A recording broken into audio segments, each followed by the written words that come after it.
ಪಾಕಿಸ್ತಾನದ ನಡುವೆ any moment ಏನ್ ಬೇಕಾದರೂ ಆಗಬಹುದು ಅನ್ನುವಂತಹ ಪರಿಸ್ಥಿತಿ ನಡುವೆ ಪಾಕಿಸ್ತಾನದ ಜಂಗಾಬಲವೇ ಉದುಗಿ ಹೋಗುವಂತಹ ಮಾಹಿತಿ ಇದು.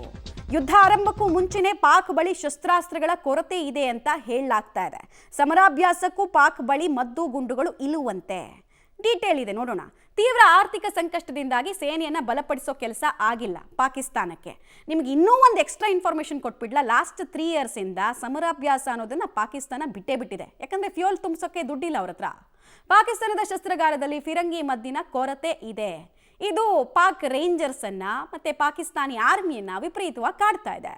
ದೀರ್ಘಕಾಲದ ಯುದ್ಧದ ಸ್ಥಿತಿ ಎದುರಿಸೋದಕ್ಕೆ ನಮ್ಮ ಹತ್ರ ಆಗಲ್ವಲ್ಲ ಅಂತ ಯೋಚನೆ ಕಸಿವಿಸಿ. ಬಟ್ ಒಣಪೌರುಷಕ್ಕೆ ಒಣಜಂಬಕ್ಕೇನು ಕಡಿಮೆ ಇಲ್ಲ.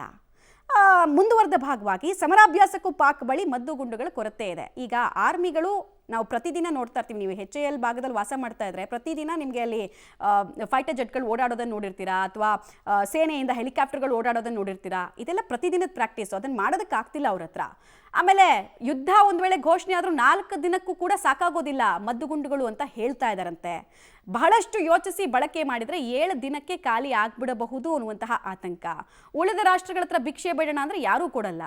ಚೀನಾನ ನಂಬ್ಕೊಂಡು ಪಾಕಿಸ್ತಾನ ಇದೆ. ಅವ್ರ ಧೈರ್ಯದ ಮೇಲೆ ಇವ್ರು ಯುದ್ಧಕ್ಕೆ ಹೋಗಬೇಕು. ಬಟ್ ಎಷ್ಟು ಅಂತ ಕೊಡ್ತಾರೆ ಚೀನಾ? ಅದೊಂದು ಲಾಭವನ್ನು ಹುಡುಕುವಂತಹ ದೇಶ.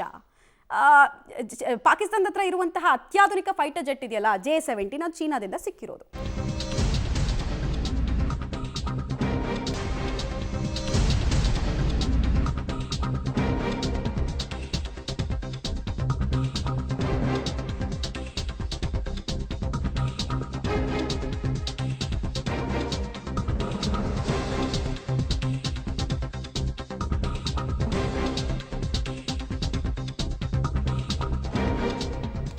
ಯುದ್ಧದ ಕಾರ್ಮೋಡದ ಮಧ್ಯೆ DRDO ಸಾಧನೆ ಒಂದು ಎಲ್ಲರ ಗಮನ ಸೆಳೀತಾ ಇದೆ.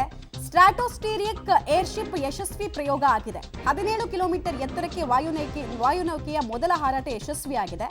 ಭೂಮಿಯ ವೀಕ್ಷಣೆ, ಗುಪ್ತಚರ ಕಣ್ಗಾವಲು ವಹಿಸೋದಕ್ಕೆ ಇದು ಬಳಕೆ ಆಗುತ್ತಂತೆ. ಶತ್ರುಗಳನ್ನ ಹುಡುಕಿ ಹೊಡೆಯೋದಕ್ಕೂ ಏರ್ಶಿಪ್ ಸಹಕಾರಿಯಾಗುತ್ತೆ ಅನ್ನೋದು ಗೊತ್ತಾಗ್ತಾ ಇರೋ ಮಾಹಿತಿ. ತುಂಬಾ ಜನಕ್ಕೆ ಇದರ ಅಂದಾಜು ಗೊತ್ತಾಗಲ್ಲ, ಹೆಂಗೆ ಇದು ಕೆಲಸ ಮಾಡುತ್ತೆ ಅಂತ. ನಿಮ್ಗೆ ವಿಜುವಲ್ಸ್ ನಾವು ತೋರಿಸ್ತಾ ಇದೀವಲ್ಲ, ಬೇಸಿಕಲಿ ನಮ್ಮ ಹತ್ರ S-400 ಇದೆ. ಫಸ್ಟು ನಾವು ಶತ್ರುಗಳದ್ದು ವಿಮಾನ ಎಲ್ಲಿದೆ ಅಂತ ಡಿಟೆಕ್ಟ್ ಮಾಡೋದಕ್ಕೆ ಅವಕಾಶ ಇದೆ, ಅಥವಾ ಡ್ರೋನ್ಗಳಿದ್ರೆ ಅದನ್ನು ಡಿಟೆಕ್ಟ್ ಮಾಡೋದಕ್ಕೆ ಇದಕ್ಕೆ ಅವಕಾಶ ಇದೆ. ಆಮೇಲೆ ಟ್ರ್ಯಾಕ್ ಮಾಡುತ್ತೆ, ಆಮೇಲೆ ಟಾರ್ಗೆಟನ್ನು ಸೆಟ್ ಮಾಡಿ ಡಿಸ್ಟ್ರಾಯ್ ಮಾಡುತ್ತೆ. S-400 ಮಾಡ್ತಿದ್ದಂಥ ಕೆಲಸ ಇದು. ಈಗ ನಮ್ಮ ಹತ್ರ ಇನ್ನೊಂದು ಬಲ ಸೇರ್ಕೊಂಡಂಗೆ ಆಗುತ್ತೆ. ಪ್ರಬಲ ಸಂದೇಶವನ್ನು ವೈರಿ ರಾಷ್ಟ್ರಕ್ಕೆ ಈ ಮೂಲಕ ಭಾರತ ಕೊಡ್ತಾ ಇದೆ. ಮತ್ತು ಇದ್ರದ್ದು ಇನ್ನೊಂದು ಸ್ಪೆಷಾಲಿಟಿ ಅಂದರೆ ಇಂಡಿಜಿನಿಯಸ್ಲಿ ಬಿಲ್ಟ್ ಇದು. ಅಂದರೆ ನಮ್ಮಲ್ಲೇ ಇದನ್ನು ತಯಾರು ಮಾಡಿ ಪ್ರಯೋಗ ಕೂಡ ಯಶಸ್ವಿಯಾಗಿದೆ.